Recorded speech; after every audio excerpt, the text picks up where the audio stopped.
মোল্লাকে তলব করা হয় এমনই নওশাদ সিদ্দিকী বলেছিল।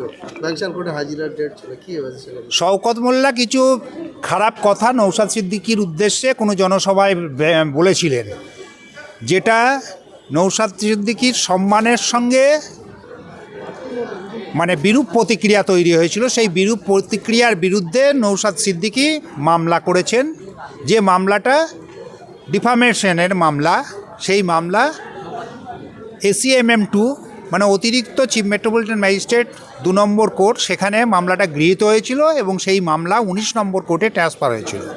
19 নম্বর কোর্ট থেকে শওকত মোল্লার উদ্দেশ্যে এটি নোটিশ জারি করা হয়েছিল যে তার কিছু বক্তব্য থাকলে কোর্টে উপস্থাপনা করতে, কিন্তু দুর্ভাগ্যবশত তিনি নোটিশ রিসিভ করা সত্ত্বেও কোর্টে উপস্থিত থেকে নিজের বক্তব্য উত্থাপন করার সুযোগ পাওয়া সত্ত্বেও কিছু বলতে আসেননি বা কোনো উকিলবাবুকে পাঠাননি। ফলে কোর্ট সোমোটো ওনার এই আবেদন গ্রহণও করেনি, কোনো কিছু বলেননি। কিন্তু নওশাদ সিদ্দিকীর মামলা গৃহীত হলো এবং নওশাদ সিদ্দিকীর আগামী দিন ঠিক হলো যে যাতে নওশাদ সিদ্দিকী তার মামলার প্রাথমিক উপস্থাপনার পর্ব উত্থাপন করবেন কোর্টেতে 5-3 আগামী ডেট। পরবর্তীতে যদি শওকত মোল্লা এইরূপ আচরণ করে বা এরকম কোনো ভাষা ব্যবহার করে, তার পরিপ্রেক্ষিতে কোনো বড় কিছু হবে কি আশা করেন? উনি করবেন কি করবেন না সেটা ওনার বিষয়। উনি যদি করেন, কোর্ট পরবর্তী পর্যায়ে কি ব্যবহার করবে সেটা কোর্ট গৃহীত সিদ্ধান্তে ঠিক করবেন।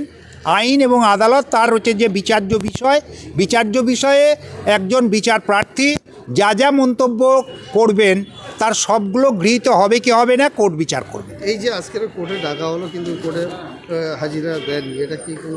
রাজনৈতিক দলের কর্মী যে রাজনৈতিক দলটা করেন সেইটা স্বেচ্ছাচারিতার দল। স্বেচ্ছাচারী ব্যক্তি নিজেকে বিচার ব্যবস্থার থেকে ঊর্ধ্বে মনে করছেন, তাই তিনি কোর্টে আসেননি। বিচার ব্যবস্থার প্রতি মিনিমাম হচ্ছে যে সহানুভূতিশীল হলে কোর্টের নির্দেশ গ্রহণ করে উপস্থিত থাকতেন। পরবর্তীকালে যদি তিনি নাও আসেন কোর্টে, তাহলে কি হতে পারে? কোর্ট নির্দিষ্ট যে প্রসিডিউরাল ব্যবস্থা আছে, দরকার হলে ওয়ারেন্ট ইস্যু করে উঠিয়ে নিয়ে আসবেন, সরকারি খরচায় বিনা ভাড়ায় কোর্টে আসবেন, বড় গাড়িতে আসবেন, ছোট গাড়ি দরকার হবে না।